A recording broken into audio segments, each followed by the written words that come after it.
Waalaikumsalam. Alhamdulillahirabbil alamin, hamdan syakirin, hamdan na'imin, hamdan yuafi ni'mahu kafi mazidah. Asyhadu alla ilaha illallah, asyhadu anna Muhammadar Rasulullah. Alhamdulillah hari ini kita dapat berkumpul kembali di hari Jumat yang barokah, insya Allah dalam acara MRF Webinar Series yang ke-15 kerjasama MRF PEBI UINSU dengan IAIA Tazkiyah Bogor. Yang saya hormati Bapak Dekan PEBI UINSU, Bapak Dr. Andri Sumitra MA. Yang saya hormati Bapak Dekan PEBI IAIA Tazkiyah, Bapak Dr. Ahmad Firdaus MSI. Yang saya hormati Bapak Kaprodi Manajemen sekaligus pembina MRF, Bapak Muhammad Irwan Fadli Nasution. Dan yang saya hormati Bapak pemateri kita hari ini, Bapak Nurizal Ismail, dan juga Ibu moderator kita, Ibu Nurul Jannah, ME. Saya ucapkan selamat datang kepada Bapak dan Ibu peserta MRF Webinar Series kita yang ke-15 dengan tema The Role of Turats, Islamic Classical Text on the Development of Islamic Economics. Baik, untuk mempersingkat waktu, saya persilahkan kepada Bapak Dekan PEBI UINSU, Bapak Dr. Andri Sumitra MA, untuk menyampaikan pembukaan sekaligus membuka acara MRF Webinar Series kita yang ke-15. Kepada Bapak Dekan Dekan PEBI UINSU, Bapak Dr. Andri Sumitra, saya persilahkan. Baik, makasih Bu Aisyah. Bismillahirrahmanirrahim. Assalamualaikum warahmatullahi wabarakatuh. Waalaikumsalam warahmatullahi wabarakatuh. Salatan wa salaman ala Rasulillah.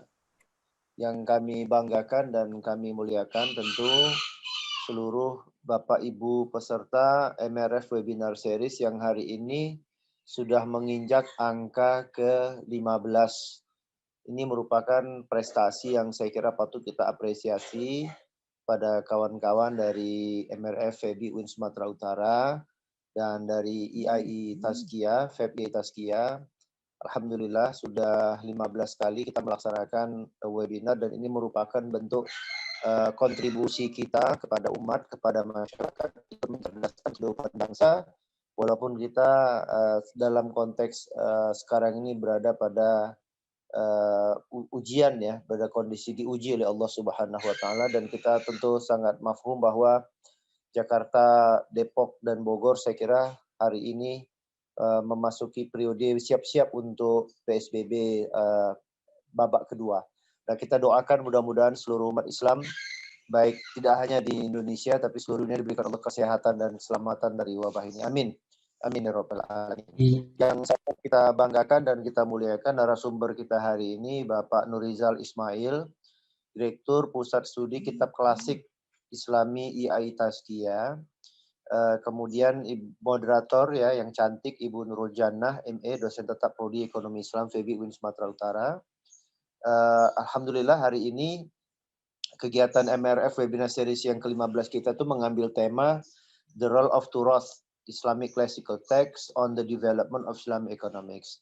Tentu kita maklum bahwa dalam konteks pengembangan ekonomi Islam, kita menggunakan pola integrasi ilmu, di mana mainstream economics, ilmu ekonomi mainstream itu yang hari ini kita jadikan sebagai acuan untuk mengajarkan mahasiswa kita, itu kemudian diwarnai dengan ilmu ekonomi Islam. Nah, proses pewarnaan itu tentu memerlukan metodologi, memerlukan turos sebagai salah satu sumber pewarna. Jadi ekonomi positif yang berlangsung misalnya, kemudian harus bisa diwarnai dengan norma-norma, dengan nilai-nilai, dengan ajaran-ajaran yang barangkali dulu pernah dipraktekkan pada masa Islam klasik, pada masa Islam pertengahan, dan itu tercatat abadi dalam kitab-kitab klasik, dan itu yang kemudian kita adaptasi atau akomodasi dalam pola kehidupan ekonomi modern, sehingga ekonomi Islam bisa lahir dalam wujudnya yang sekarang dengan semangat Islam, semangat syariah, tapi mampu mengikuti perkembangan. Nah, kajian hari ini tentu sangat menarik ya, bagaimana kita bisa menselaraskan, atau bahasa umum yang biasa kita gunakan mengintegrasikan antara mutiara-mutiara yang ada pada kitab-kitab Turos, kitab-kitab kuning ya. Walaupun sekarang Pak Nurizal, kalau di Febi Win Sumatera Utara kitabnya udah nggak kuning lagi. Iya, udah putih Kitabnya ya. sudah putih karena sudah difotokopi oleh mahasiswa kita. Tapi semangatnya ini yang memang harus kita tularkan, dan kami sangat berbahagia, kami sangat bersyukur, kami sangat berterima kasih karena narasumber kita hari ini yang luar biasa, Bapak Nurizal Ismail. Kalau semalam Pak Yafis bilang ini kiai ya, kiai yang Bisa kami aja Ustaz tunggu-tunggu Yafis di ini. Medan. Bisa menularkan ilmunya kepada kami di Medan ini, dan kami sangat berterima kasih. Jadi dan saya yakin nanti para peserta sudah menanti dengan tidak sabar curahan-curahan mutiara-mutiara ilmu yang nanti bisa kita dengarkan langsung dari narasumber kita Bapak Nurizal Ismail. Dengan memulai kegiatan ini mengharapkan ridha Allah Subhanahu wa taala dengan membaca Bismillahirrahmanirrahim. MRF webinar series ke-15. Sama-sama kita mulai. Bismillahirrahmanirrahim. Bismillahirrahmanirrahim. Wabillahi taufik wal hidayah. Terima kasih saya ucapkan terutama kepada Bapak Dekan FEB Yai Tazkiyah, Bapak Dr. Ahmad Firdaus, Ibu Rektor, seluruh dosen dan kawan-kawan dari FEB UIN Sumatera Utara, seluruh peserta dari Sabang sampai Merauke. Terima kasih sudah hadir dan insya Allah bisa bertahan mengikuti webinar series kita pada hari ini. Assalamualaikum warahmatullahi wabarakatuh. Waalaikumsalam warahmatullahi wabarakatuh. Terima kasih kepada Bapak Dekan FEBI UINSU, Bapak Dr. Andri Sumitra MA atas kata sambutan sekaligus telah membuka acara MRF Webinar Series kita yang ke-15. Untuk mempersingkat waktu, karena tadi udah dibuka sama Pak Andri, dan kata Pak Andri bakalan banyak ilmu yang kita dapatkan dari pemateri hari ini, terutama saya juga yang basically kurang ekonomi Islamnya kurang, jadi saya tertarik sekali gitu ya Pak. Jadi langsung saja acaranya kita serahkan kepada Bapak pemateri dan dipandu oleh Ibu moderator kita hari ini, Ibu Nurul Jana, untuk membawakan acaranya. Kepada Ibu Nurul Jana, saya persilakan. Baik, terima kasih Ibu Siti Aisyah MM. Bismillahirrahmanirrahim. Assalamualaikum warahmatullahi wabarakatuh. Waalaikumsalam warahmatullahi wabarakatuh. Alhamdulillahirabbil alamin. Assalatu wassalamu ala asrofil anbiya'i wal mursalin wa ala alihi wa sahbihi ajmain. Amma ba'du. Rabbi shrah li sadri wa yassir li amri wahlul 'uqdatam min lisani yafqahu qawli. Baik Bapak Ibu audiens yang berbahagia, di tengah-tengah kita telah hadir narasumber yang sangat luar biasa, yaitu Bapak Nurizal Ismail MA. Assalamualaikum Bapak. Waalaikumsalam Mbak Nurul Jannah. Alhamdulillah. Gimana kabarnya Pak? Alhamdulillah khair. Semoga Ibu juga di sana baik-baik saja. Alhamdulillah. Semoga kita semua diberikan kesehatan dari Allah Subhanahu wa taala dan diberi kelimpahan rezeki oleh Allah Subhanahu wa taala. Amin amin ya rabbal alamin. Oke, narasumber kita, beliau adalah seorang Direktur Pusat Studi Kitab Klasik Islami di IAI Tazkiyah. Nah, hari ini beliau akan membawakan tema The Role of Turats, Islamic Classical Text on the Development of Islamic Economics. Mungkin sebagian dari kita mendengar kata Turats itu akan berpikir Turats itu sebuah kitab atau sebuah buku yang berwarna kuning yang di dalamnya itu bertulisan Arab tanpa harokah atau Arab gundul. Atau sebagian kita yang lain itu mendengar kata Turats akan berpikir Turats itu kitab kuning yang dituliskan oleh ulama-ulama terdahulu. Atau sebagian dari kita juga akan membayangkan kitab Turats itu adalah kitab kuning yang berisikan tata cara sholat, haji, atau yang lainnya. Nah, jadi sebenarnya Turats itu apa sih? Kenapa? Di dalam tema kita ini, Turats dikaitkan dengan Islamic Economics. Apakah ada hubungannya Turats dengan Islamic Economics? Nah, jadi apakah Turats ini sebagai referensi dalam ekonomi Islam? Atau Turats ini hanya kitab-kitab klasik yang digunakan sebagai penambahan dalam ekonomi Islam? Nah, semua hal ini hanya bayangan dari sebagian orang dari kita. Tapi daripada kita membayangkan hal-hal yang belum pasti, ada baiknya kita mendengarkan langsung dari pemateri. Jadi bayangan itu akan terpecahkan dengan satu jawaban oleh pemateri kita, pemateri yang sangat luar biasa, Bapak Nurizal Ismail. Tapi sebelum itu, kalau kata pepatah, tak kenal maka kenalan. Jadi saya akan membacakan, saya selaku moderator akan membacakan kurikulum vitae dari pemateri kita, yaitu Bapak Nurizal Ismail. Bapak Nurizal Ismail tinggal di Jalan Kelapa Blok nomor 4 Mekarsari, Cimanggis, Depok. Nomor HP-nya 0812 8762 6211. Emailnya nurizal.ismail@gmail.com atau nurizal@taskia.ac.id. Tanggal lahirnya 18 September 1979. Statusnya sudah menikah. Nah, beliau menyelesaikan S1-nya di IAI Taskia, kemudian S2-nya di International Islamic University Malaysia, kemudian sekarang beliau sedang menjalani program doktor di University Sains Islam Malaysia. Beliau juga melakukan penelitian di tahun 2011 sampai 2012 itu dengan judul A Critical Study of Ibn Sina's Economic Ideas. Kemudian di tahun 2016 itu dengan judul The Management of Zakah, A Comparison Between Indonesia and Malaysia, Case Study of Dompet Duafa and Lembaga Zakat Selangor. Riwayat pekerjaan beliau sangat banyak, jadi saya bacakan yang sedang berjalan saja.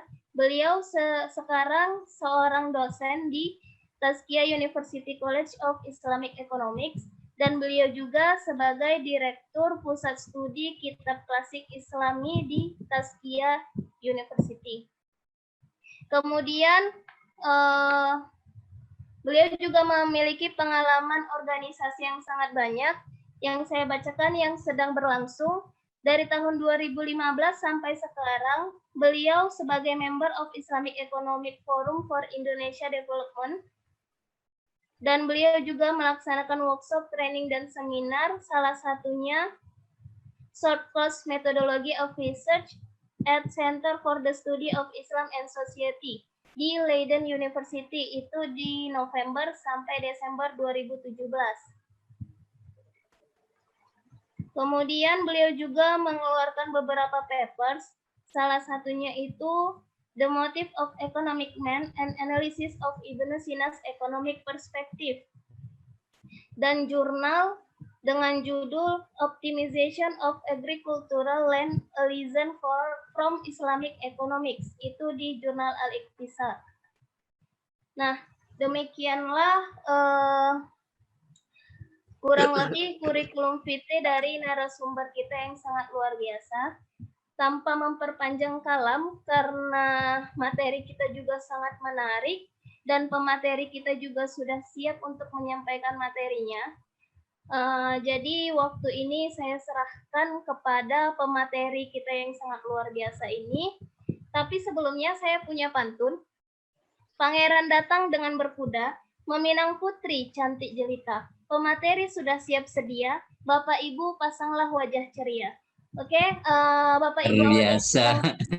Bapak Ibu audiens yang berbahagia, mari kita sama-sama menyimak curahan-curahan ilmu yang akan diberikan oleh pemateri kita yang sangat luar biasa. Silakan Bapak pemateri.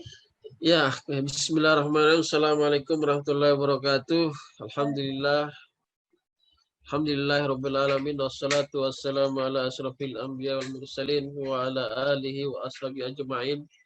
Rabbi shrah li sadri wa yassir li amri wahlul 'uqdatam min lisani yafqahu qawli. Allahumma inna nas'aluka fahman nabiyyin wa hifzal mursalin wa ilhamal malaikatil muqarrabin birahmatika ya arhamar rahimin. Ya, terima kasih moderator ya Bu Nurul Jannah yang telah memberikan waktunya kepada saya untuk sedikit sharing ya tentang turoth ya yang berkaitan dengan pengembangan ekonomi Islam. Tidak lupa pula saya ucapkan terima kasih kepada Bapak Dekan Febi UIN ya Sumatera Utara, Dr. Andri ya. Kemudian juga dekan dari IAI Tazkiyah, ya, Bapak Dr. Ahmad Firdaus, yang telah memberikan kesempatan bagi saya untuk sharing bersama-sama ya rekan-rekan yang hadir di sini semua. Sungguhnya Medan ini merupakan apa ya tidak asing lagi bagi saya. Ya. Tahun 2008 ya saya pernah ke Medan mengantarkan profesor saya ziarah ke kuburannya Hamir Hamzah di Langkat. Ya, ini suatu sejarah bagi saya ya dapat mengunjungi seorang tokoh ya dari Sumatera Utara di Langkat, sekalian juga mengunjungi daerah Sufi di sana ya. Ya, kita ke materi ya karena waktu yang terus berjalan ya. Judulnya adalah The Cross ya Islamic Economy ya. Saya mulai dengan introduction, ini introductionnya ya. Kalau kita lihat perkembangan pemikiran ekonomi Islam ya itu bisa dipengaruhi dan mempengaruhi ya dalam sejarah perkembangan ekonomi dunia ya.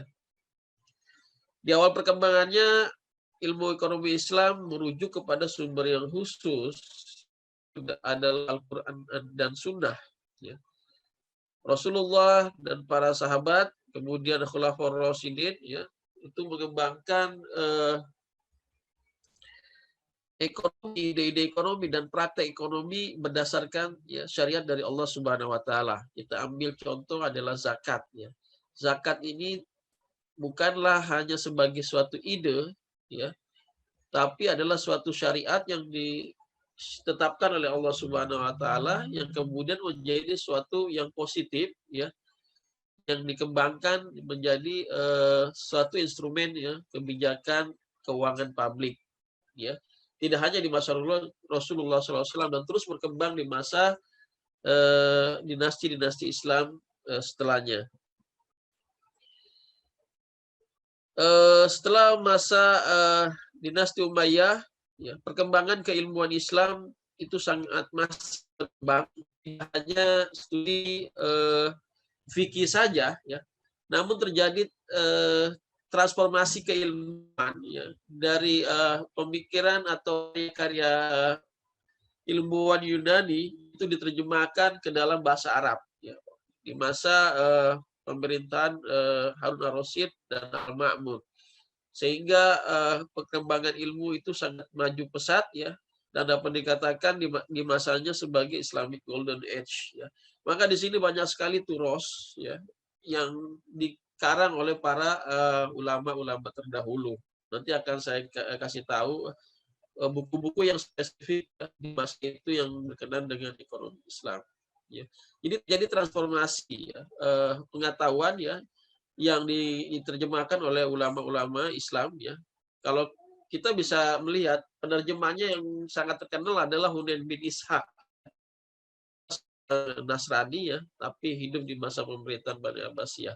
Karena memang di masa pemerintahan Bani Abbasiyah pekerjaannya itu ya banyak juga dari peradaban lain, orang-orang hidup di masa peradaban lain ya, dari Persia ya. Jadi banyak meng-hire tenaga-tenaga apa namanya kerajaan itu tidak hanya dari orang-orang Arab saja. Berbeda dengan Umayyah. Ya. Dari terus ini berkembang, kemudian terjadi transformasi pengetahuan kembali, karena di masa itu terjadi penerjemahan kembali. Ya. Jadi buku-buku Arab yang sudah diterjemahkan, ya, buku-buku Yunani yang sudah diterjemahkan dalam bahasa Arab diterjemahkan ke dalam bahasa Latin. Ya. Di Andalusia berkembang universitas-universitas, nah banyak sekali ya orang-orang Eropa belajar di sana ya dari buku-buku Arab yang telah diterjemahkan, ya. Sehingga banyak sekali buku-buku seperti Qanun Fitib ya yang dikarang oleh Ibnu Sina itu dikenal di Barat. Begitu juga karangan yang ditulis oleh Abu Bakar Ar-Razi ya, Al-Hawi ya, buku kedokteran dan lain-lain dikenal di Barat. Ya. Jadi terjadi transformasi pengetahuan kembali ya. Nah, dalam perkembangannya di masa sekarang ya saya langsung jumping ya bahwa metode dalam pengembangan ekonomi Islam itu ada 3 cara ya. Yang pertama saya melihat ada yang mengembangkan ekonomi Islam basisnya adalah mengembangkan teori-teori yang telah dikembangkan neoklasik ya, teori ekonomi modern saat ini, kemudian dimasukkan nilai-nilai Islam di dalamnya. Ada lagi kelompok yang lain ya, yaitu mengembangkan ekonomi Islam ya, yang berdasarkan prinsip-prinsip dan nilai-nilai Islam dan Quran dan Sunnah ya, ya, tanpa merujuk kepada turos. Ya. Pokoknya yang ngambil dari Nabi ya, ngambil dari Sunnah, Al-Quran udah cukup ya, tanpa berhubungan dengan neoklasik. Yang ketiga ya, kelompok yang ketiga adalah mencoba ya untuk mengembangkan ekonomi Islam kembali merujuk kepada Al-Quran dan Sunnah ya melalui para ulama. Sebagaimana kita ketahui ulama adalah warasatul anbiya ya. Karena ulama inilah yang dekat dengan masa periode Rasulullah SAW, kemudian mereka mengembangkan pemikiran-pemikiran dan ide-idenya yang berkenaan dengan ekonomi Islam ya. Sehingga kemudian dikembangkan di masa kebangkitan Islam. Belum timbul kakak tengok. Dan terus berkembang ya. Nah, spesifiknya seperti ini ya. Ini saya runut waktu ya. Ini kita lihat di masa Rasulullah ya, di abad ke-6 ya. Ya, di masa Rasulullah ya. Inilah dasar ya fondasi ekonomi Islam sampai di masa Khulafaur Rasyidin yang kemudian berkembang di masa Umayyah ya. Di masa Umayyah belum ada turos ya yang dikembangkan oleh para ulama ya, karya-karya yang dikembangkan oleh para ulama.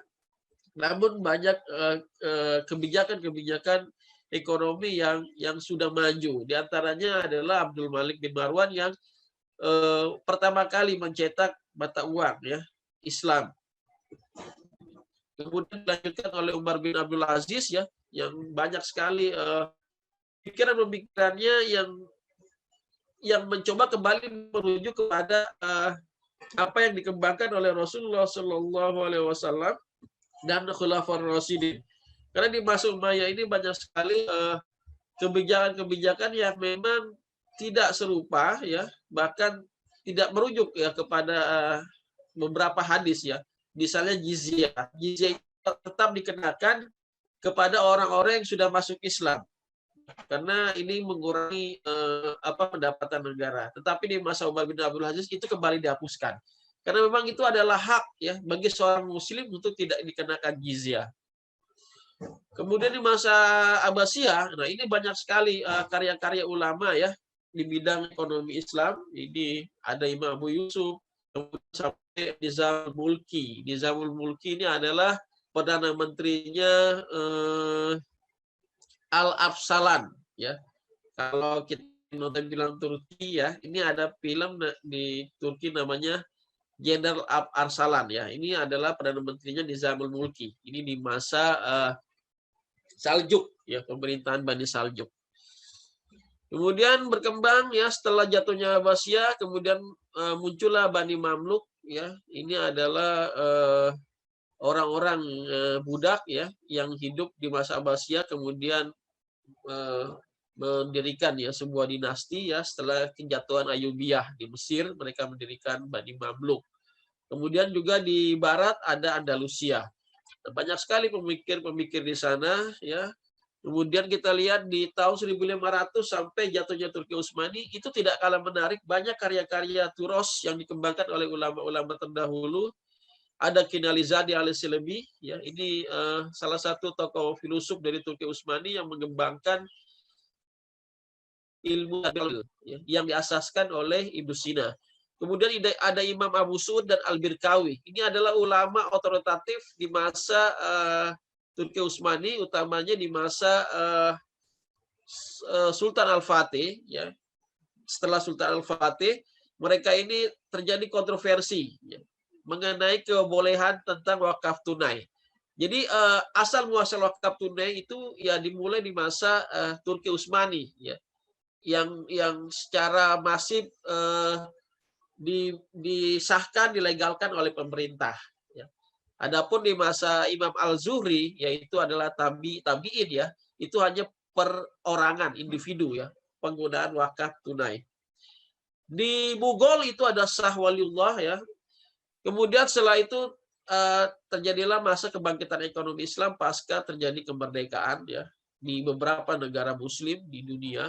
Itu tokoh-tokohnya baik sekali. Ada Syed Nursi ya, ada Syed Al-Maududi, Syed Qutb Bakir As-Sadar, Syed Hasan An-Nadwi, Syekh Muhammad Al-Ghazali di Mesir, Syekh Yusuf Qaradawi, Zainal Abidin Ahmad. Ini merupakan tokoh Padang ya, tapi lama hidup di Medan ya.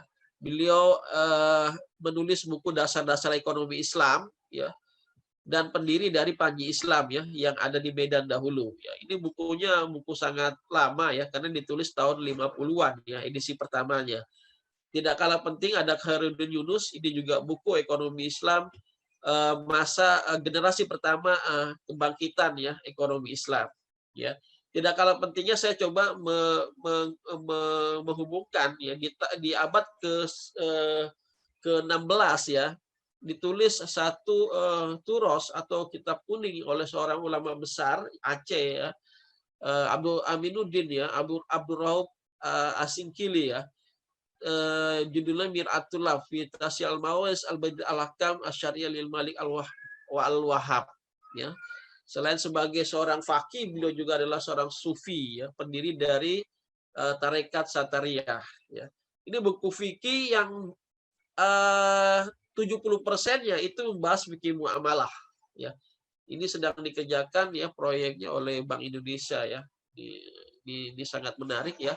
Sebenarnya banyak sekali kitab-kitab turos di masa kerajaan Islam yang perlu dikaji dan sangat berkenan dengan perkembangan ekonomi Islam. Nah, apa sih itu kitab kuning ya atau turos ya? Ya, kitab kuning ini hanya dikenal di Indonesia ya, atau mungkin di Asia Tenggara, di Nusantara ya. Ya. Dan dikenal di pesantren-pesantren dan memang hanya dipelajari di pesantren-pesantren di masa dahulu gitu ya. Ini kalau kita merujuk kepada Fender ya. Literally yellow book referring to the religious text used in traditional institution of Islamic learning in Southeast Asia ya, di Asia ya. Kemudian Prof. Azumari Azra menambahkan ya, jadi tidak hanya berbahasa Arab ya, kitab-kitab keagamaan bahasa, tapi juga bahasa lokal ya, seperti Melayu, Jawa, atau bahasa lainnya, bahasa Aceh, tapi ditulis dengan aksara Arab. Ya. Imam Bawani mengatakan juga sebagai kitab gundul ya. Tadi sudah disinggung oleh Pak Dekan ya, sekarang ya sudah tidak kuning lagi, tapi warnanya putih. Di beberapa literatur mengatakan ini sebenarnya kitab kuning ini adalah yang memunculkan istilah ini adalah para peneliti-peneliti Barat, ya. Karena memang kitab kuning ini digolongkan kitab yang kertas yang warna kuning ini adalah kertas golongan rendah, ya. Ya, itu ceritanya seperti itu ya. Nah, saya coba menghubungkan dengan definisi at-turos al-islami atau Islamic heritage ya. Ini didefinisikan sebagai all legacies left behind by Muslim individual or society throughout Islamic history ya. Jadi hazanah Islam ya, turos Islami adalah hazanah Islam ya yang ditinggalkan ya, yang diwariskan ya oleh individu atau masyarakat Muslim. Ya, bentuknya seperti apa? Ternyata tidak hanya bentuknya tulisan ya, tapi juga bentuknya ya fisik ya seperti bangunan dan lain-lainnya. Itu disebut juga turos Islami. Maka kalau kita sebut kutubut turos, maka ini berkenaan dengan kitab-kitab yang diwariskan oleh para ulama ya, baik itu individu atau maupun kelompok. Ya. Ya, jadi tidak hanya berkenaan dengan kitab-kitab agama sebenarnya kalau kita berbicara turos al-islami ya. Karena banyak karya-karya selain karya-karya tentang agama, banyak juga kitab-kitab turos yang berbicara tentang kedokteran. Seperti Ibn Sina berbicara tentang kedokteran, kemudian ada Abu Bakar Ar-Razi ya, pendahulu dari Ibn Sina, itu juga menulis tentang kitab-kitab kedokteran yang sangat banyak sekali. Dan sebelum ada Al-Jahiz menulis tentang kitab biologi ya, Al-Hayawanat ya, dan banyak lagi karya-karya yang lain yang memang tidak hanya berkenaan dengan ilmu agama ya. Namun demikian walaupun tidak berkenaan dengan ilmu agama, di dalamnya sudah terjadi tadi disebutkan integrasi ya, para ulama memasukkan mabadi, kalau kata Ibnu Sina, mabadi al-islami. Ketika beliau berbicara ekonomi, Ibnu Sina mengatakan saya menambahkan prinsip-prinsip dasar Islam di dalamnya. Ya. Ini menarik tesis saya karena tentang pemikiran ekonomi Ibnu Sina. Ya. Alhamdulillah mungkin itu yang pertama ya, mungkin di dunia ya kajian itu, karena sempat ditolak karena para penguji saya waktu itu bilang Ibnu Sina itu nggak ada pemikiran ekonominya gitu ya. Ini sangat berhubungan dengan apa yang disampaikan ya, yang diriwayatkan oleh Imam Malik ya, bahwa Rasulullah SAW itu meninggalkan ya dua ya warisan yang paling penting ya, yang akan membantu manusia, yaitu adalah Al-Quran dan Sunnah.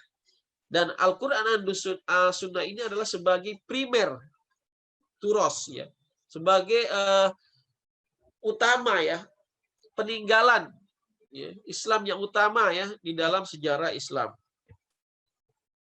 Nah, turos of Islamic economic ya, Orman mengatakan ya bahwa the source of Islamic economic thought ya, jadi sumber-sumber sejarah pemikiran ekonomi Islam atau turos adalah sekumpulan teks-teks yang menggambarkan ya tentang ide-ide ekonomi ya. Di awal perkembangannya di seperempat abad ya, tadi saya dijelaskan di awal ya, itu banyakkan adalah kitab-kitab fikih. Di dalam kitab-kitab fikih kita bisa menemukan banyak sekali ide atau pemikiran tentang ekonomi ya, tentang wakaf, tentang zakat, tentang ikto ya, dan sebagainya ya. Dan Orman ya ini membagi dua ya sumber-sumber turos ya dalam sejarah Islam, itu adalah sumber yang umum dan ada sumber yang khusus. Nah, kalau yang umum itu ya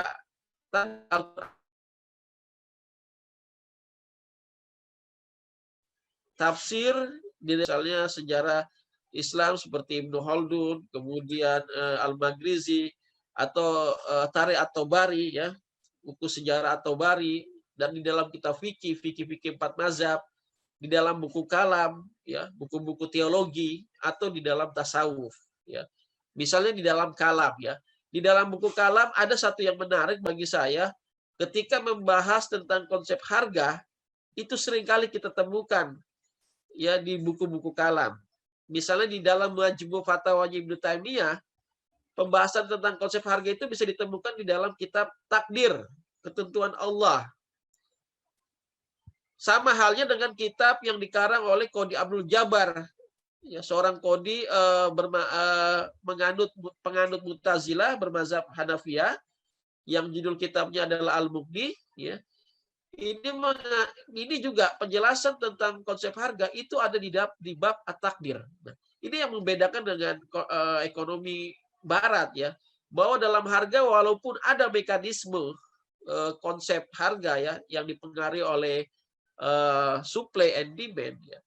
Wal akhir ketentuannya jatuh kepada ketentuan Allah Subhanahu wa taala. Ini sebagaimana yang hadis Rasulullah sallallahu alaihi wasallam ketika ditanya, "Ya Rasul, ya, qala sa'ar fil Madinah." Kata Rasulullah apa? "Ana lastu al-musair." Saya bukan seorang penentu harga. Wallahu al-musair. Dan Allah adalah penentu harga, ya. Jadi penentu harganya adalah Allah. Adapun ada mekanisme supply and demand itu adalah hanya sebuah mekanisme sunatullah yang kemudian ketetapannya jatuh kepada Allah Subhanahu wa taala. Dan masih banyak lagi. Kenapa dikatakan sumber yang umum? Karena memang tidak semua mencangkupi ekonomi. Banyak ide-ide yang lain di dalam sumber-sumber turos tersebut. Adapun yang khusus, ini saya membagi menjadi 6. Ini menurut Prof. Sabri Orman ya. Kemudian dalam perkembangannya saya melihat perlu ada penambahan ya. Karena memang saya mengkaji kitab klasik, maka saya menemukan ada beberapa sumber-sumber khusus lagi yang berkenaan dengan sumber-sumber terus yang berkenaan dengan ekonomi. Yang pertama adalah yang berkenaan dengan kitab Al-Kharaj. Ya, ini adalah kitab turos pertama yang ditulis oleh ulama Islam, yaitu Abu Yusuf. Ya. Namun tidak hanya Abu Yusuf yang menulis kitab Al-Kharaj. Ya. Ada Yahya bin Adam, dan ada Qudamah Ibnu Ja'far atau dikenal sebagai Katibul Baghdad. Ketiganya ini hidup di periode yang sama di masa Bani Abbasiyah. Kemudian ada genre Al-Amwal. Ya, ini Kitabul Amwal ya, di Tazkiyah ini di minggu pertama yang dikaji. Saya pengkaji kitab Al-Amwal karena di Tazkiyah kita ada friendly literacy, ada 4 kitab yang kita kaji, Kitabul Amwal, Ahkam Sultaniyah, kemudian kitab Ihya Ulumuddin, dan yang terakhir adalah Islahul Mal. Ya. Ini Islahul Mal itu di minggu keempat. Saya mengkaji Al-Amwal di minggu pertama. Ya. Kitab Al-Amwal juga penulisnya tidak satu, bukan hanya Abu Ubaid. Ada Ad-Daudi, ya. Ini beliau hidup di masa Fatimiyah. Ya, jadi 200 bedanya dengan bukunya Abu Ubaid itu 200 tahun. Kemudian setelah itu ada Al-Janzawi. Al-Janzawi sebenarnya hanya mensyarah ya, karena beliau adalah murid dari Abu Ubaid, mensyarah kitab dari Al-Amwal. Selain itu ada genre Al-Kasab. Ya, genre Al-Kasab ini yang terkenal adalah penulisnya adalah Imam As-Syaibani, murid dari Imam Abu Hanifah dan Abu Yusuf. Ya, tidak hanya Imam As-Syaibani ya, sebenarnya ada Al-Makasib ditulis oleh Al-Muhasibi. Ya, jadi banyak kitab-kitab tentang genre Al-Kasab. Ada lagi kitab-kitab genre tentang tijaroh. Ya, ini ditulis banyak ulama, diantaranya ulama yang sangat terkenal. Ya, itu adalah Al-Jahiz. Dia menulis tentang At-Tabassur bitijaroh atau wawasan tentang tijaroh. Ya, karena beliau adalah seorang biologis, maka di dalam bukunya ketika membahas tijaroh perdagangan, beliau membahas lebih kepada karakter dari barang-barang yang ingin didagangkan. Emas yang baik itu seperti apa, diamond yang baik itu seperti apa, perak yang baik itu seperti apa. Nah, itu ada di bukunya Al-Jahiz. Selain Al-Jahiz ada Qudamah Ibnu Ja'far. Ja'far Al-Limaski, maaf. Al-Fadil Ja'far Al-Limaski, kitabnya adalah Al-Isyarah ila Mahasin At-Tijarah. Ya, jadi ini adalah buku petunjuk bagaimana melakukan perdagangan yang terbaik. Ini adalah buku manual bagi para pedagang. Karena memang Ja'far Al-Limaski adalah seorang pedagang. Ya, dan beliau memberikan ide-idenya bagaimana menjadi pedagang yang baik. Al-Isyarah ila Mahasin At-Tijarah. Kemudian ada genre Ad-Nuqud. Ya, ini penulis terkenalnya adalah Al-Maghrizi. Selain Al-Maghrizi, ya itu ada beberapa penulis lain, misalnya ada Jalaluddin Al-Suyuti, ya, dan beberapa yang lain. Kemudian ada genre Al-Hisbah. Ya, tentang pengawasan pasar. Ya, penulis pertama itu adalah Yahya bin Umar Al-Andalusi. Ya, kitabnya berjudul Ahkam As-Suq, ya, hukum-hukum pasar. Ya, ini ditulis di abad ke-9, jadi masa Andalusia. Bukunya sudah saya terjemahkan ke dalam bahasa Indonesia ya, tapi belum saya publish karena saya mau kasih syarahnya. Jadi selain diterjemahkan, saya mau kasih saran dalam konteks kekinian. Selain itu ada Ibnu Taimiyah, ya, Syekh Ibnu Taimiyah Al-Hisbah fil Islam. Dan masih banyak sebenarnya kitab-kitab yang bergenre Al-Hisbah. Selain yang 6 tadi, ternyata masih ada sumber yang khusus, misalnya ilmu tarbiyah al-manzil. Ya, ini dikembangkan oleh tokoh-tokoh filosof Islam. Ya, nah pengembangnya adalah Ibnu Sina. Ya, kemudian dikembangkan sampai dinasti Mogul. Ya, ilmu tarbiyah al-manzil adalah knowledge about things related to the interest of group living together in the houses which are required to study the pattern of partnership which was held between member of the house of family. Nah, ini sebenarnya ilmu tarbiyah al-manzil inilah yang menjembatani perkembangan ekonomi Yunani dengan perkembangan ekonomi Barat. Ya. Ya. Karena tarbiyah al-manzil ini ya merujuk kepada literatur dari Yunani ya yang dikembangkan oleh Aristotle, ekonomikanya Aristotle ya, atau Xenophon. Selain itu ternyata setelah beberapa saya kaji ada sumber khusus yang lain yaitu tentang wakaf ya. Ahkamul wakaf ini ditulis oleh seorang ulama besar yaitu Al-Khassab di abad ke-9 atau di abad ke-3 Hijriah ya. Ini buku yang sangat detail tentang membahas tentang hukum-hukum wakaf. Kemudian loncat di abad ke-15 ya. Sebenarnya yang paling banyak kitab turos tentang wakaf itu di abad ke-15. Ini saya hanya menampilkan 2 ya. Ada Imam Abu Su'ud dan ada Al-Birkawi ya. Ini tentang implementasi wakaf tunai. Ini adalah yang pro, ini adalah yang kontra ya. Selain itu masih banyak lagi dan keduanya adalah bermazhab Hanafiyah. Ya. Nah, bagaimana sih peranan turos ya dalam pengembangan ekonomi Islam? Ada 3 menurut saya. Yang pertama adalah dengan turos itu menyediakan bagi kita secara detail ya tentang kondisi ekonomi ya dalam sejarah Islam. Saya ambil contoh satu kitab. Kitabnya Al-Maghrizi ya yang berjudul Ighosatul Ummah Bikasbil Gummah. Menolong umat melepaskan kesusahannya ya. Arti harfiahnya ya. Jadi di masa itu terjadi inflasi yang sangat besar disebabkan pencetakan fulus dan kezaliman pemerintahnya. Itu dijelaskan secara detail kenapa terjadi inflasi ya, baik itu dilakukan oleh manusia atau kezaliman manusia atau karena secara alamiah. Ya. Dari situ kita bisa mengambil ibroh dan bagaimana mengembangkan ekonomi Islam setelahnya. Yang kedua adalah eksistensi turos itu memainkan peranan sebagai transmitting, ya, mentransfer ya pengetahuan yang telah dikembangkan oleh para ulama dahulu ya dalam sejarah Islam kepada kondisi masa kini.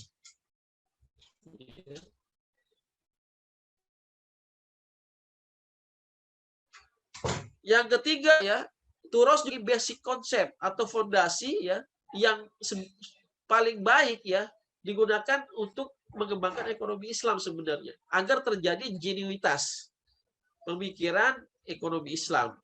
Dan saya melihat masih sedikit sekali gitu ya apa yang dikembangkan oleh ulama-ulama dulu menjadi satu model ekonomi di masa sekarang. Berbeda dengan pemikiran ekonomi Barat ya, dari klasikal menjadi neoklasikal terus berkembang ya, yang sekarang ada heterodoks ya yang mengkritisi neoklasikal itu sendiri. Kayaknya kalau di Islam ini masih aman-aman saja ya, tidak ada apa namanya dialektika keilmuan ya, kritik Ibnu Khaldun harusnya seperti ini, kemudian dikembangkan oleh Ibnu Khaldian yang lain ya atau Ghazalian yang lain. Nah, saya melihat ini adalah di masa lampau, apa yang dilakukan di masa lampau itu bisa direplikasi di masa sekarang ya. Abbasiyah ketika ingin mengembangkan budaya keilmuan ya, mereka melakukan penerjemahan yang sangat besar-besaran. Penerjemahan buku-buku Yunani, buku-buku Persia, buku-buku Hindia ke dalam bahasa Arab yang kemudian dikaji oleh para ulama, kemudian dikembangkan menjadi satu disiplin yang baru yang di dalamnya sudah terjadi integrasi dan islamisasi. Ya, yang di dalamnya ada membahas tentang isu-isu kemasyarakatan dan mengkritik pemerintah. Ya. Ini kalau berisu dengan isu masyarakat misalnya ada 2 kitab misalnya, kitab tentang sekarang kan lagi tentang COVID ya. Nanti saya cerita dikit. Atau mengkritik pemerintah tadi ya. Banyak buku-buku yang ditulis untuk mengkritik pemerintah atau memberi nasihat pemerintah. Nah, Kitabul Kharaj itu ditulis untuk memberi nasihat kepada pemerintah atas permintaan khalifah itu sendiri. Jadi Harun ar-Rasyid meminta kepada Abu Yusuf, ya Aba Yusuf, ya uktub li ya kitaban, ya buku tentang perpajakan, ya. Kemudian ditulislah oleh Abu Yusuf yang dikasih nama Kitabul Kharaj. Ya. Dan itu di masa kontemporer harusnya juga seperti itu, ya. Ini para pengkaji ekonomi Islam kan tidak semuanya ngerti bahasa Arab, ya. Maka perlu adanya kerjasama di antara disiplin yang lain, ya. Ada yang menyediakan batu batanya, menerjemahkan buku-buku Arab itu, ya. Kemudian para pengkaji ekonomi Islam mencoba menghubungkannya dalam konteks sekarang, ya. Dalam kondisi sekarang menyelesaikan isu-isu sekarang, ya. Karena apa yang mereka kembangkan, sebagaimana yang saya katakan, adalah sebagai dasar, sebagai fondasi yang harus ini dikembangkan oleh para penulis, para pengkaji ekonomi Islam selanjutnya. Ya. Tidak menjadi sebagai nostalgia atau sebagai hiasan di perpustakaan-perpustakaan library Muslim, gitu, orang-orang Muslim. Nah, ini yang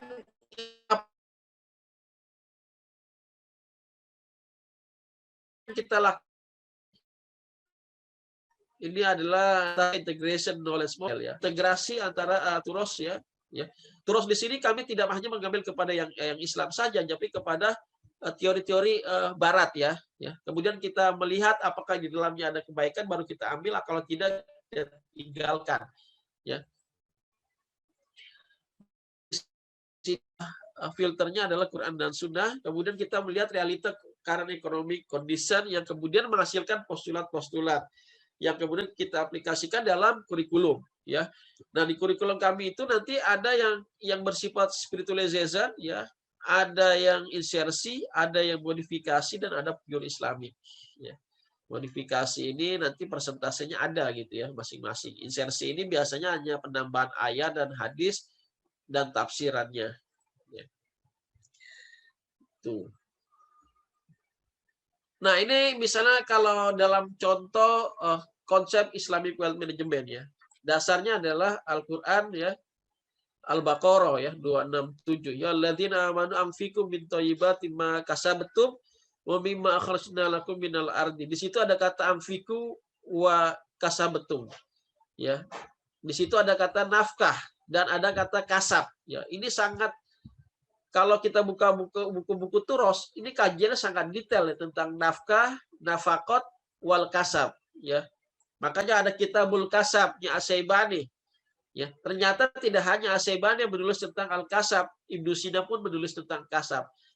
Tapi terjadi perbedaannya, ya. Kalau kita lihat dari sisi konsep konsumsi, Syaibani membagi konsumsi dalam 3. Ada yang konsumsi yang wajib, ya. Ada konsumsi yang sunnah, dan ada konsumsi yang mubah. Karena memang background beliau adalah seorang fikih. Sedangkan Ibnu Sina membaginya kepada konsumsi yang umum.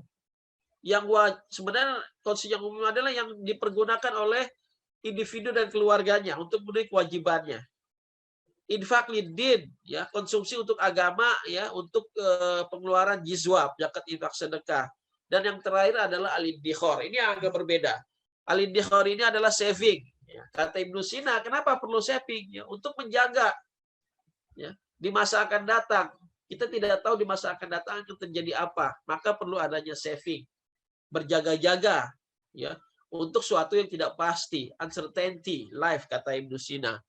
Nah, kemudian itu ternyata dikembangkan oleh Imam Al-Ghazali bahwa dalam konsumsi, ya, itu perlu adanya kategori-kategori, maka ada daruriyat, hajiyat, dan tahsiniyat. Ya, suatu yang daruriyat, yang necessity, yang perlu yang harus dipenuhi oleh manusia. Setelah itu baru bisa melangkah kepada hajiyat dan tahsiniyat. Jadi kalau kita bisa simpulkan, konsumsi dalam Islam ini sangat luas, ya, dibandingkan dengan konsep konsumsi Barat misalnya, yang tidak hanya mengcover, ya, aspek materi, tapi juga aspek non materi, ya. yaitu tujuannya adalah untuk akhirat, ya.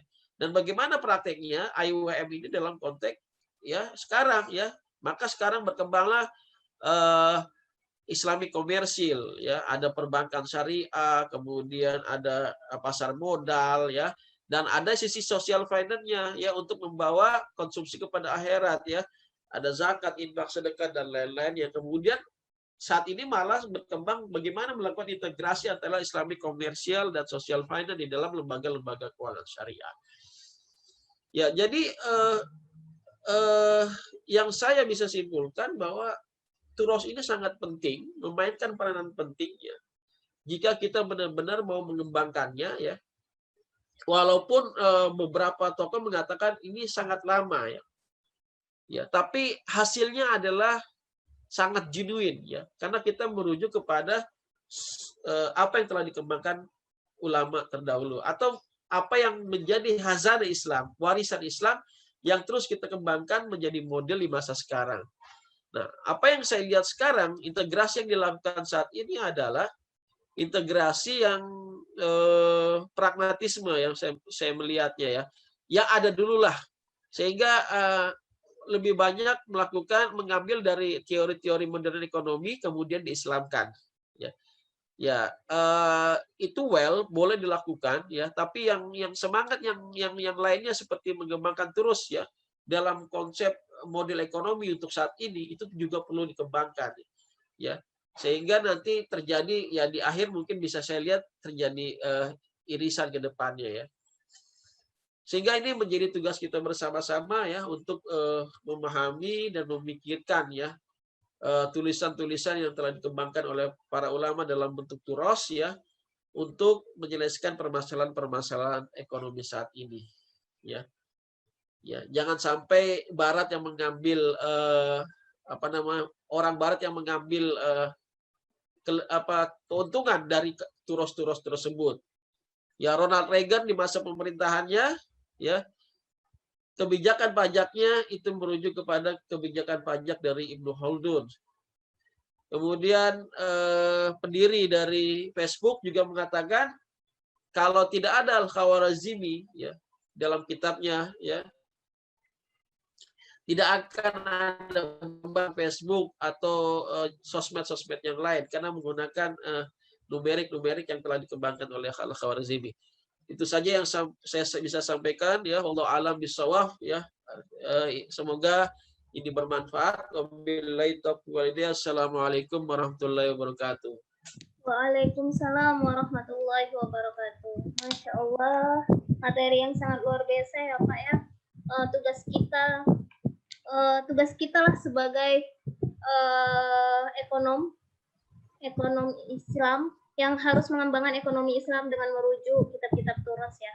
Tadi Turos itu juga berperan penting, ya, sebagai transfer pengetahuan ulama-ulama kepada kondisi sekarang ini, kemudian juga sebagai konsep dasar dalam pengembangan ekonomi Islam pada zaman sekarang ini.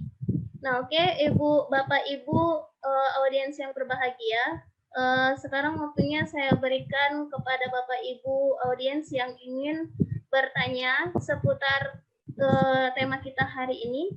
Silakan Bapak Ibu.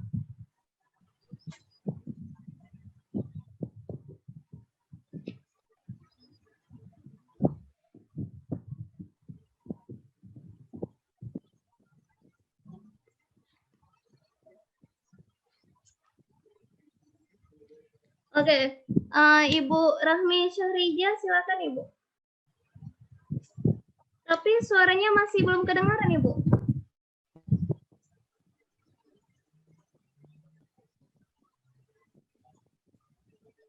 Belum kedengaran juga. Coba nggak usah pakai headset, Bu.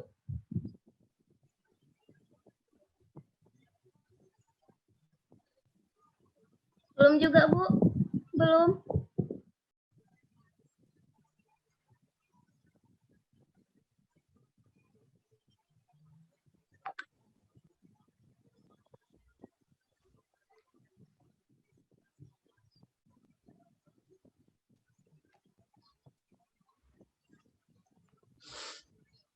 Belum bisa, Ibu.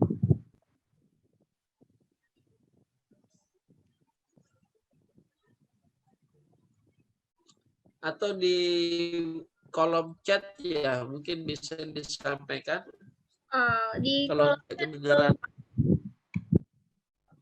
Bapak Aminullah Yasin tadi ingin bertanya ya Pak ya? Ya silakan Bapak. Ya, bismillahirrahmanirrahim. Terima kasih atas waktunya nih, insya Allah dari penyampaian Pak Ustadz Nurizal Ismail tadi sangat menarik sekali ya. Ustadz, yang ingin saya tanyakan di sini, tadi di akhir antum menyinggung bahwa ternyata orang-orang Barat itu dalam mengembangkan konsep perekonomian mengambil gitu Ustadz ya dari warisan-warisan Islam atau dari Turos itu. Ada nggak Ustadz penelitian atau jurnal katakanlah seperti itu atau karya ilmiah yang menulis khusus tentang ini bahwa perekonomian atau sistem perekonomian Barat yang saat ini berkembang itu kemudian ada irisan atau inspirasi atau mungkin mengambil dari apa namanya dari khazanah Islam itu sendiri, Ustaz? Ataukah itu kalau ya ungkapan seperti ini sering kita dengar gitu, Ustaz. Maksudnya apakah ada penelitian khusus yang telah membahas tentang hal ini sehingga bisa kita tarik kesimpulan bahwa ternyata Barat itu punya hutang katakanlah seperti itu atau banyak mengambil manfaat dari dari peninggalan kita, dari ulama-ulama kita. Sementara orang-orang Islam sendiri kemudian malah justru menjauh gitu, Ustaz. Oke, terima kasih Bapak Aminullah Yasin. Silakan Bapak Nurizal Ismail. ya terima kasih ya. Pertama mungkin saya tadi menyebutkan Ronald Reagan ya.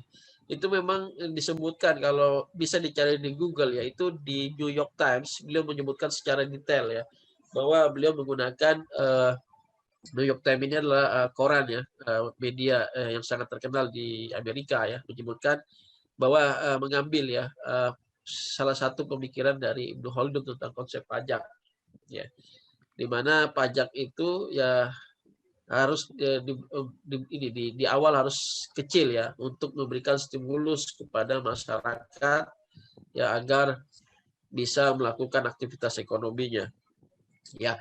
Adapun penelitian-penelitian yang ada ya itu banyak sekali. Misalnya ada Maya Smitler ya dari Ottawa University ya, ini banyak sekali beliau mengkaji tentang ekonomi di masa Bani Abbasiyah ya. Kemudian coba diimplementasikan gitu ya di beberapa negara seperti Kanada gitu ya. Nah, itu salah satu contohnya gitu ya. Ada yang mengatakan juga konsep trust ya, endowment di Barat ya, itu juga merujuk kepada konsep wakaf yang berkembang di masa sejarah Islam ya. Mereka melihat bagaimana wakaf itu berkembang di Eropa ya, terutama di masa di Andalusia ya. Kemudian direplikasi, dikembangkan ya di kampus-kampus ternama di Eropa. Ya. Taruhlah contoh Oxford. Ya, Oxford itu berkembang karena endowment-nya, karena trust-nya ya. Konsep memberikan alumni-alumni memberikan aset kekayaannya, ya kemudian hasil dari aset pengelolaannya itu ya untuk membiayai operasional Oxford dan beasiswa-beasiswa ya kepada mahasiswa yang kuliah di Oxford dan beberapa lembaga lainnya.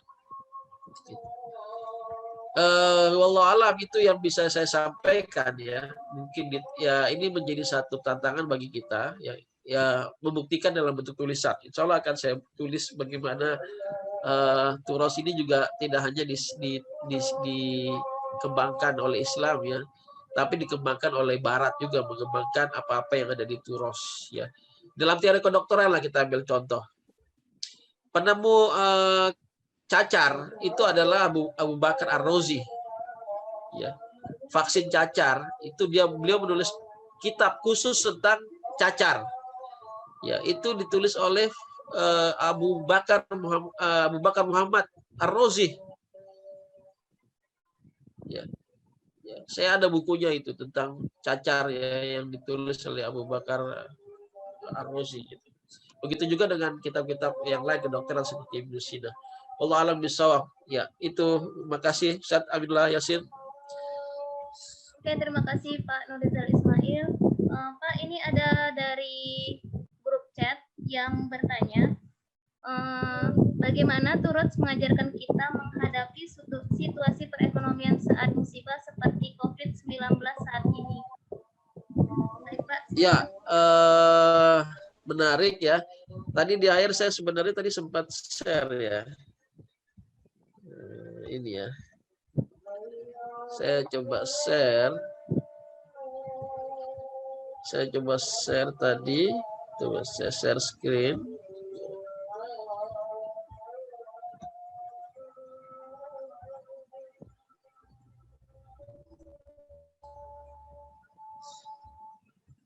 Ya, ini ada buku kami yang terbaru ya, Kitab Pandemi ya judulnya ya. Dari tahun sampai corona ya, dari perspektif teologi, fikih, sejarah dan ekonomi syariah. Ya. Ini tulisan yang saya tulis dengan rekan-rekan saya, 2 orang ya, ada Ahmad Nasir dan Wahid. Ini semuanya basisnya adalah kitab Turos. Ya. Ya. Contoh misalnya saya mengambil pendapat Abu Bakar Ar-Razi ya di dalam kitab kedokterannya, salah satunya kitab Al-Hawi ya. Bagaimana dalam kondisi saat ini gitu ya. Ya. Dalam kondisi COVID atau pandemi ya. Ya. Sebaiknya memang di awal pemerintah itu menahan ya. Dari sisi kesehatan ya, tapi tidak mengindahkan juga dari sisi ekonominya ya. Maka yang berkontribusinya adalah dari sisi sosial finance-nya ya. Dan Ibnu Khaldun dalam kitabnya Al-Muqaddimah ya, Ibnu Khaldun ini termasuk yang orang tuanya kena wabah pandemik dan meninggal, sehingga Ibnu Khaldun tidak bisa melanjutkan studinya ke Maghrib ya. Beliau mengkritisi kenapa di kota Maghrib itu COVID atau apa ya, pandemi Justinian zaman itu merebak cepat karena bangunannya terlalu rapat, tidak ada ruang udara yang bisa lewat ya. Maka perlu adanya ruang-ruang hijau ya, kata beliau, ketika membangun suatu pembangunan ya negeri ya. Ya.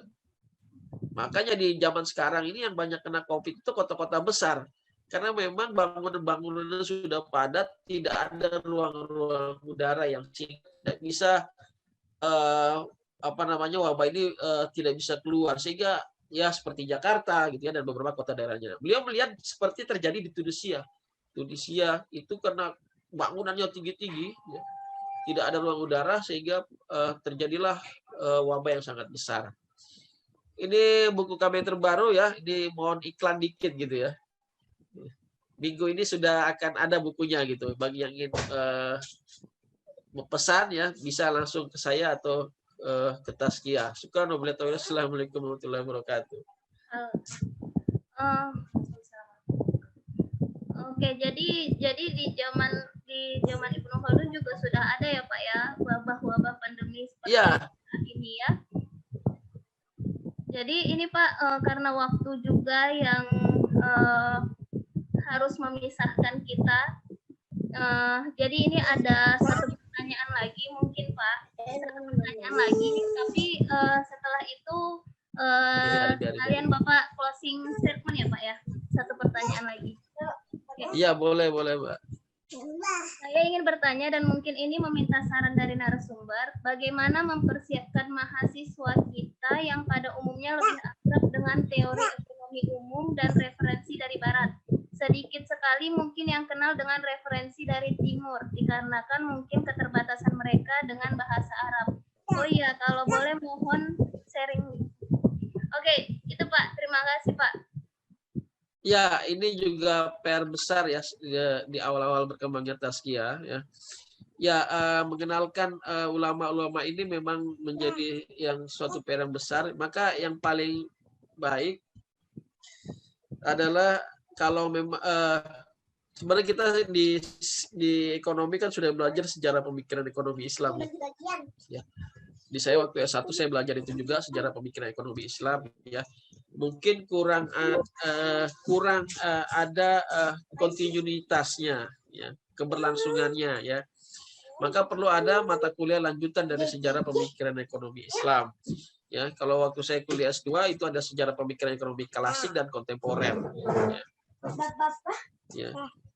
Ya, ada klasik dan kontemporer sehingga ada keterkaitan di mana klasik dan di mana kontemporer. Di kontemporer saya belajar Umar Capran, terus sedikit dan lain-lain. Nah, ini saya tidak melihat di ini ya, di Indonesia misalnya ya digabung saja ya. Karena kalau belajar SPI hanya dalam satu semester, saya tidak bisa melihat itu mengcover seluruh pemikiran ulama. Ya, sehingga perlu ada kajian-kajian tersendiri. Nah, ini yang dilakukan di Tazkiyah ya. Kita membuat kajian-kajian kitab turos ya, yang kita lakukan di setiap hari Jumat ya. Ini sangat bermanfaat ya bagi dosen-dosen yang lain yang tidak mengerti bahasa Arab gitu ya, karena itu diterjemahkan dan disarah oleh dosen-dosen yang mengerti bahasa Arab ya, yang kemudian ditulis kembali dalam bentuk karya-karya ya. Saya lagi nulis tentang Ibn Abi Dunya misalnya, itu basisnya adalah kajian kitab turos tentang Islahul Mal ya oleh salah satu pengkajinya misalnya Ustadz Al-Mukti. Ini juga sangat menarik ya. Itu yang bisa saya sampaikan ya. Intinya adalah closing statement-nya. Mohon izin boleh satu lagi enggak? Iya, silakan Bu. Boleh. Oke, boleh. Silakan. Ya, makasih. Saya Sulis dari kampus IBS. Pertanyaan yang pertama, apakah betul jumlah turats yang diterjemahkan atau dibukukan dalam bentuk bahasa Indonesia atau bahasa Inggris, ini jumlahnya jauh, terkait dengan ekonomi Islam, ini jumlahnya jauh lebih sedikit daripada turats dalam bahasa aslinya. Nah, kalau betul saya sangat berkecil hati sekali Ustadz, karena saya tidak bisa bahasa Arab dan tidak bisa baca tulisan kitab kuning yang gundul itu, Ustaz. Kemudian yang kedua,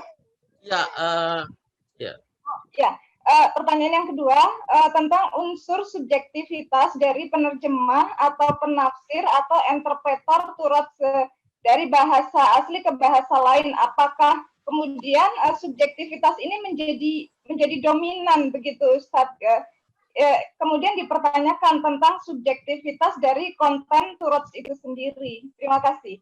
Oke, terima kasih Ibu Sulis. Silakan Pak Nurreza. Ya, benar kata Bu Sulis ya. Ini banyakkan terjemahannya ada di barat ya ketimbang di Indonesia ya untuk kitab-kitab turos ya. Kalaupun kitab turos yang di Indonesia banyakkan itu terjemahan itu lebih banyak kitab fikih. Ya. Tapi kitab-kitab yang lain seperti kedokteran, ekonomi gitu ya, itu tidak banyak diterjemahkan ke dalam bahasa Indonesia. Misalnya kalau kitab Ibnu Khaldun Muqaddimah itu kan penerjemah pertamanya Fred Rosenthal misalnya. Ya. Nah, pastinya ada subjektivitas. Ini contoh di kitabnya Al-Kharaj. Ya. Di kitab Al-Kharaj itu penerjemahnya adalah Ben Semes ya, seorang profesor Leiden. Misalnya di dalam kitab Al-Kharaj itu kan ditulis Haddatsana Syekh. Ya. Nah, diterjemahkan dalam bahasa Inggris adalah The Old Man Said. Bagi penerjemah Muslim itu tidak setara kalau Syekh itu dikatakan sebagai seorang old man. Syekh itu dalam seorang yang Muslim adalah yang faqih, yang alim. Nah, ini jadi masalah ketika orang Barat menerjemahkannya dan pastinya ada unsur subjektivitasnya. Ya, sehingga ini menjadi PR ya dan menjadi PR kita semua. Ya, dalam konteks ekonomi juga misalnya saya menemukan beberapa kitab Al-Muqaddimah yang telah diterjemahkan ke dalam Indonesia ya. itu tidak sesuai terjemahannya dengan konteks ekonomi gitu. Karena memang penerjemahnya adalah orang memang di bidang sastra, ya. Jadi memang perlu ada kolaborasi ya. Jadi dalam mengembangkan ekonomi Islam ini tidak hanya orang ekonomi saja, ya. Kita perlu berkolaborasi dengan interdisiplin, ya. Itulah yang berkembang dalam hazanah Islam, ya. Bahwa dalam mengembangkan ilmu itu tidak hanya satu sektor ilmu saja, tapi lintas sektor. Itu yang bisa saya sampaikan. Syukran. Assalamualaikum warahmatullahi wabarakatuh. Iya. Jadi dalam penerjemahan ini banyak seni-seni dalam penerjemahan ya Pak ya? Iya, betul. Pak, masih boleh dibacakan satu pertanyaan terakhir, Pak? Ya, silakan. Ini pertanyaan Tapi terakhir. menarik ya. Bagaimana pandangan narasumber cara memodifikasi teori ekonomi saat ini terhadap teori ekonomi Islam? Ya, ulangi lagi, Bu. Oke. Bagaimana pandangan narasumber cara memodifikasi teori ekonomi saat ini terhadap teori ekonomi Islam? Ya, Pak. Tolonglah, Gang budanya ngapain sih? Ya, bentar ya, ini anak saya. Iya. Ya, bentar.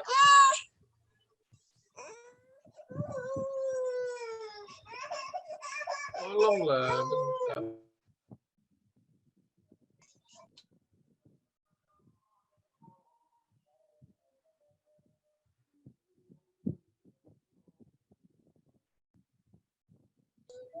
Oke.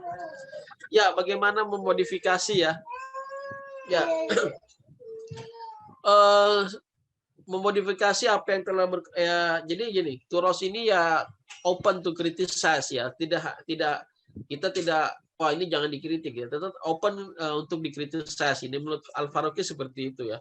Karena ini juga dikembangkan oleh manusia ya. Nah, kritiknya adalah bagaimana kita mengembangkan dalam konteks saat ini gitu ya, memadukan apa yang dikembangkan oleh para ulama kita dalam konteks saat ini, karena tidak semuanya bisa relevan ya. Dalam konsep jizyah di zaman sekarang kan tidak bisa dikembangkan gitu ya, maka kita tidak bisa paksakan itu masuk dalam konteks kajian ekonomi saat ini ya. Maka kita mencari kesamaan konsep yang ada saat ini. Jizyah tidak bisa berkembang, tapi zakat bisa berkembang ya. Kemudian al-kharaj itu juga bisa berkembang misalnya dalam konteks sekarang pajak tanah ya. Jadi kalau bahasanya Abu Sulaiman itu al-asola wal mu'asirah ya. Al-asola itu adalah turos, al-mu'asirah itu adalah modern ya. Bagaimana menarik yang turos itu ke dalam konteks keilmuan yang modern saat ini ya, yang pastinya adalah yang bisa diambil ya. Kemudian konsep modern saat ini yang bisa digunakan itulah yang kita gunakan, yang tidak bisa ya tidak kita gunakan ya, karena worldview, cara pandang dan dasar teorinya pun berbeda ya, akar teorinya pun berbeda ya. Kayak dalam konsep harga tadi saya bilang, atau tadi yang saya jelaskan tentang konsep konsumsi ya. Ternyata konsep konsumsi dalam Islam itu ya lebih luas ya, dalam jika dibandingkan dengan pemikiran konsumsi Barat ya, yang hanya material aspek. Nanti turunannya adalah bagaimana dengan utilitas? Apakah Islam itu memandang utility ya? Ada sebagian penulis seperti Pak Himkan, dia tidak setuju dengan utility, ya, tapi setuju dengan maslahat. We have on term, rather we use conventional term, which is utility. In Islam is maslahah, misalnya Pak Himkan gitu mengatakan seperti itu. Ya, dalam tradisi Islam itu ya maslahah. Bagaimana kita memaksimalkan maslahah, bukan memaksimalkan utility. Ya, karena menghasilkan maslahah adalah memaksimalkan kepentingan diri dan kepentingan orang lain. Ya. Kalau dalam utility itu memaksimalkan kepentingan sendiri. Ya. Nah, itu kan seperti itu.